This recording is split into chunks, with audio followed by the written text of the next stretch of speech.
Okay. सो इसमें एक दिक्कत थी, जैसे A B cube B star A plus B plus है।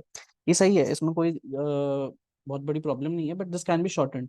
इसको हम क्या लिख सकते हैं, A B cube A plus B plus. ये भी सही है, दिस इज इवन शॉर्टर। अब क्योंकि इसका रीजन क्या है कि बी स्टार से बस क्या हो रहा है, एक्स्ट्रा बीज आ रहे हैं। वो जितने बी हमको चाहिए हम ए प्लस बी प्लस से भी तो ले सकते हैं, बिकॉज हमारी चॉइस है। वी कैन चूज आइदर ए और बी, कितने भी बी कितने भी बार, बस जीरो नहीं चूज कर सकते। तो that is also an option with us. So दोनों आंसर करेक्ट हैं, but this is a more crisper one, more logical one, because उसमें बीच में कोई लॉजिक नहीं है। That's also correct by the way, if we want to do it. Okay, so the next question is, now these are some kind of questions related to the these are called the mod questions basically।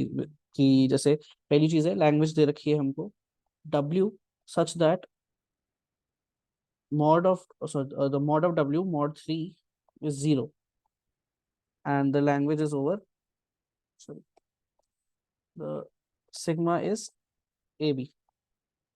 अब इसका मतलब क्या है, इसका मतलब है इस language के अंदर वो सारी स्ट्रिंग्स हैं जिनकी लेंथ को अगर हम 3 से डिवाइड करें तो 0 है, मतलब 3 के मल्टीपल में हो लेंथ।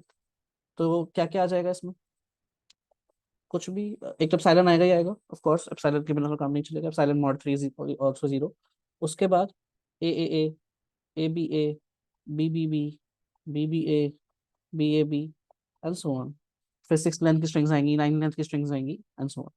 तो जैसे हमने ऑड इवन वाले क्वेश्चन पहले करे थे, जिसमें हमने ए स्टार लिखा था, ए का होल स्टार, बी का स्टार बी, तो उसी तरीके से अगर मैं इसको करना चाहूँ तो कैसे कर सकते हैं। क्या इसको ऐसे कर सकते हैं कि हमारे पास चॉइस है कि ए प्लस बी एक बार आए, फिर ए प्लस बी एक बार आए, और फिर ए प्लस बी एक बार आए, 3 बार एटलीस्ट आ जाए, और इसका स्टार कर दें अगर हम।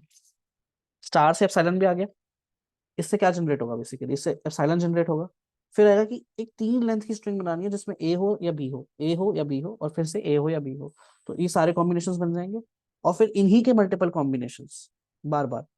लेकिन एटलीस्ट 3 तो होगा ही होगा, फिर 3 6 9 ऐसे लेंथ की स्ट्रिंग्स बनेंगी।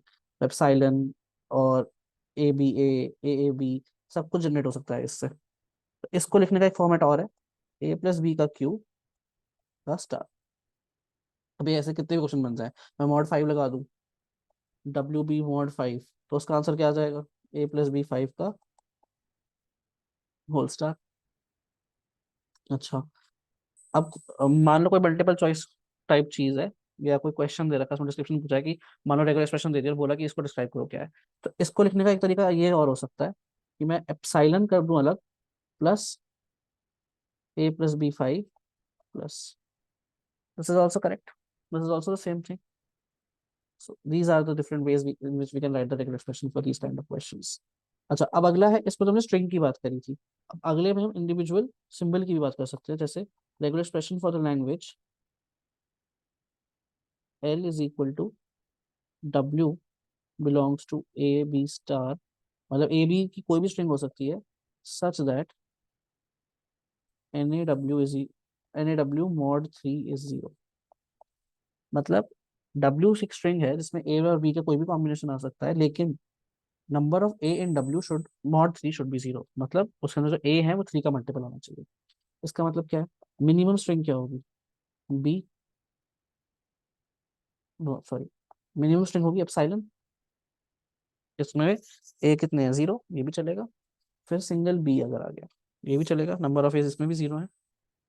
फिर आ जाए triple A B, B A B, A B, A, ऐसे टाइप की चीज है। अच्छा, तो इन दोनों को जनरेट करने के लिए अलग से can I write B star. B की कोई भी स्ट्रिंग को चलेगा, और एप्सिलॉन आ जाए वो भी इधर से आ जाएगा। बी स्टार सारे वैलिड केसेस हैं, क्योंकि ये भी तो केस होगा, 4 बार बी, 5 बार बी, ये सारे केसेस वैलिड केसेस हैं। तो इन सबको रिप्रेजेंट कर रहा है बी स्टार। दूसरी चीज क्या है जो हमने अब तक पढ़ी है, उसी चीज को लगा देना है। क्या, 3 ए लिख दिए, एटलीस्ट 3 ए आ गए।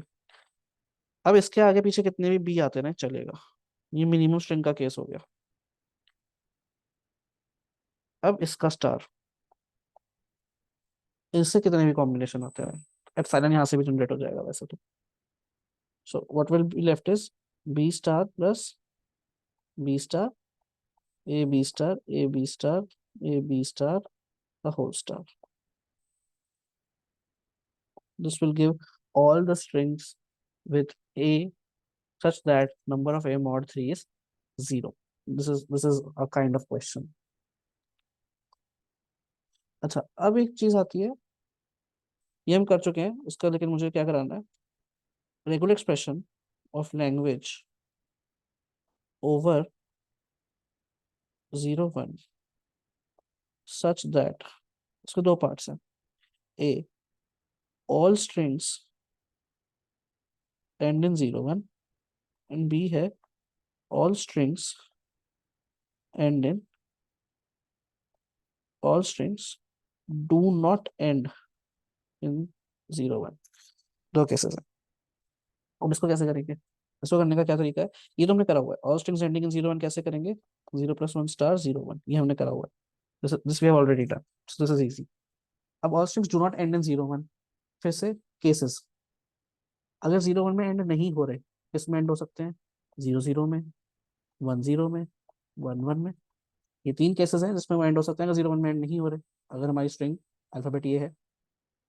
अच्छा, तो इसको कैसे लिखेंगे, 0 0 में एंड हो जाए, 1 0 में एंड हो जाए, या 1 1 में एंड हो जाए, उससे पहले कुछ भी आ जाए, मतलब 0 + 1 का स्टार, एक केस तो ये 0 + 1 स्टार कुछ भी आ रहा है, एंडिंग में 0 0 1 0 1 1 आ रहा है। अब इसमें जो गलती होती है वो क्या है, वी मिस 3 केसेस। पहला case, we miss epsilon, empty string भी वैलिड होगी इस केस में, उस केस में एम्प्टी स्ट्रिंग वैलिड नहीं है, क्यों, क्योंकि उसमें कहते हैं 0 1 तो होना ही चाहिए, इसमें बस कंडीशन है कि 0 1 नहीं होना चाहिए, उसके अलावा कुछ भी हो। तो ये तीन तो केस है ही है, दीज आर इंपॉर्टेंट, बट उसके अलावा दो केसेस, तीन केसेस और हैं, साइलेंट, अकेला 0 और अकेला 1, ये केसेस हम भूल जाते हैं। ये तीन इंपॉर्टेंट केसेस हैं, and these are the critical ones की, ये सब this everyone can do, 0 + 1 star 0 0, ये सब समझ लेंगे, बट जहाँ मिस्टेक होती है वो ये है, वी फॉरगेट एप्सिलॉन 0 और 1, इसको याद रखना है। ओके, नेक्स्ट इज, अच्छा, अब इसमें कोई बोले कि 1 स्टार आना चाहिए और 0 स्टार आना चाहिए, सो वो केसेस ऑलरेडी इसमें कवर्ड है, जो हमने थर्ड, जो हमने लास्ट पैरामीटर लिखा 0 + 1 स्टार वाला, वो हम सब इसमें से जनरेट कर सकते हैं, any number of zeros can be generated using it, that वो हम समझ पा रहे हैं कि बस इससे बस सिंगल 0 सिंगल 1 जनरेट नहीं होगा, बाकी सब जनरेट हो सकता है, ये इंपॉर्टेंट है समझना। ठीक है, ओके, उसके बाद आते हैं कुछ और दो चार क्वेश्चंस, उसमें से पहला क्वेश्चन है अगला, RE over sigma is equal to 0 1 such that it contains all strings that starts or ends with 0 0 और 1 1। आर ही बनाना है 0 1 के ऊपर, सच दैट उसमें सारी स्ट्रिंग्स हैं जो या तो स्टार्ट 0 0 से होती हैं, या स्टार्ट 1 1 से होती हैं, या एंड 0 0 से होती हैं, या एंड 1 1 से होती हैं। ठीक है, तब इसमें जो बोल रहा है वो करते जाओ, वो कह रहा है 0 0 से स्टार्ट होती है, ठीक है जी, या फिर 1 1 से स्टार्ट होती है, ठीक है जी, ये भी हमने बनाया हुआ है, सब केस हमने इंडिविजुअली बनाए हुए हैं। अच्छा, उसका क्या कहता है, या तो फिर 0 0 से एंड होती हो, या फिर 1 1 से एंड होती हो, ये चार केसेस हैं।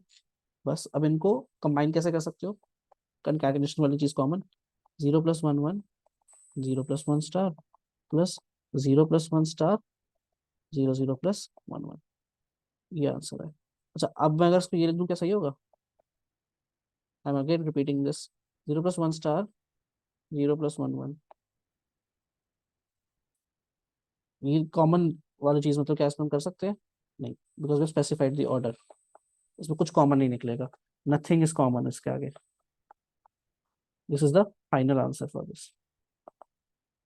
ओके, सो एक टाइप का क्वेश्चन ही हो गया, स्टार्टिंग और एंडिंग विद 0 0 और 1 1। उसके बाद एक लास्ट चीज, सेकेंड लास्ट चीज basically, so RE over 0 1 such that string ends in 1 and does not contain zero zero. पहली बात उसने बोली स्ट्रिंग वन में एंड होनी चाहिए हमेशा। ओके। और उसके अंदर जीरो जीरो नहीं आना चाहिए। सो इसका लैंग्वेज क्या होगी? वन आ सकता है, जीरो वन आ सकता है, वन जीरो वन आ सकता है, वन वन वन आ सकता है, और क्या आ सकता है, one zero one zero one आ सकता है। इस टाइप की लैंग्वेज चलती रहेगी। तो अगर मैं इसका रेगुलर एक्सप्रेशन इस तरह से लिखना चाहूँ कि वन तो अलग से मुझे केस लेना ही लेना है, और जीरो वन का प्लस, एप्सिलॉन नहीं आ सकता इसमें। ठीक है। It will cover all the cases. जैसे अगर मुझे वन चाहिए तो आ गया, जीरो वन आ गया तो दिख ही रहा है। वन जीरो वन चाहिए तो एक बार वन उठाया, फिर जीरो वन उठाया। वन वन चाहिए तो वन वन वन कितनी बार उठा लिया, फिर one zero one. We can generate all the cases using this, and this will never lead to two consecutive zeros. ये इंपॉर्टेंट फैक्ट है। मतलब जीरो जीरो कभी नहीं आएगा। ये इंपॉर्टेंट था। ओके। नेक्स्ट है R E over sigma is equal to zero one such that the string has an odd number of ones. अब इसमें क्या करना है कि हमने बस ये स्पेसिफाई, इसमें कोई ऑर्डर स्पेसिफाइड नहीं है, इसमें बस बोला है कि स्ट्रिंग के अंदर ऑड नंबर ऑफ वंस हैं। तो उसके तीन पॉसिबल रेगुलर एक्सप्रेशंस है, और तीनों इक्विवेलेंट है, उसमें फर्क कोई भी नहीं है। पहला है जो हम करते हैं कि one zero star one zero star, इसमें दो वन हो गए, मतलब this will always lead to even one with any number of zeros. इसका स्टार।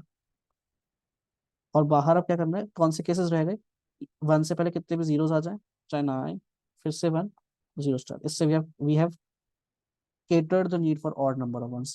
इससे odd हो गए, makes the total number of ones odd।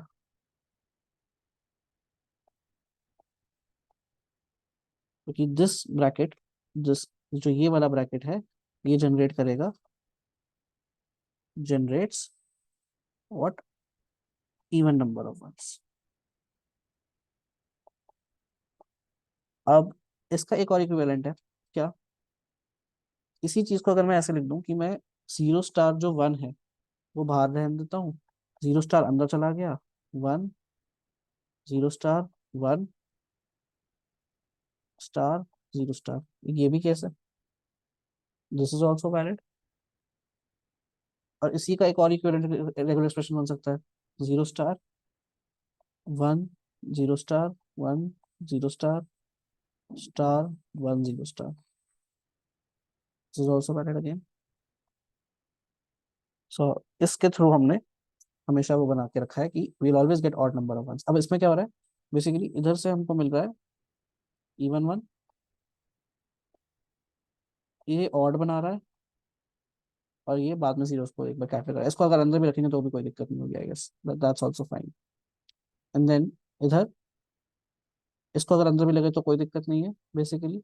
And then we have one zero star, this makes it odd, और ये उनको even बनाया। तो multiple kind of expression possible for this case, कि जब हमें ऑड नंबर ऑफ वंस चाहिए। So that's it for regular expressions, जितने हमको बेसिकली कवर करने थे from the lecture point of view. जो इंपॉर्टेंट केसेस होते हैं जितने भी, वो सारे अब हमने कवर कर लिए। What is left is, what I will try to do is, now there are two standard books for TOC, which I followed, and I think they are good enough. And those two books are, the one of them is Sipsat, and the other is J. Martin. These are the two books for TOC that I liked, and these proved to be sufficient for me during the course of practice. So what I'll try to do is कि एक बार जब DFA वाला part cover हो जाए, मतलब regular languages वाला part complete हो जाए, जिसमें कि हमारा DFA, NFA, थॉमसन कंस्ट्रक्शन, ये सब पूरे हो जाए, तो what I try to do is I try to solve the complete exercise and example of these books. तो उसमें we'll cover more kind of questions, जो थोड़े और टिपिकल हो सकते हैं, maybe they be asked in exams. So लेकिन एक बार के लिए ऊपर ऊपर से, इनफैक्ट नॉट ऊपर ऊपर से, सफिशिएंट डेप्थ तक रेगुलर एक्सप्रेशन हमने कवर कर लिया है। सो thank you very much, and we'll start with DFA in the next video.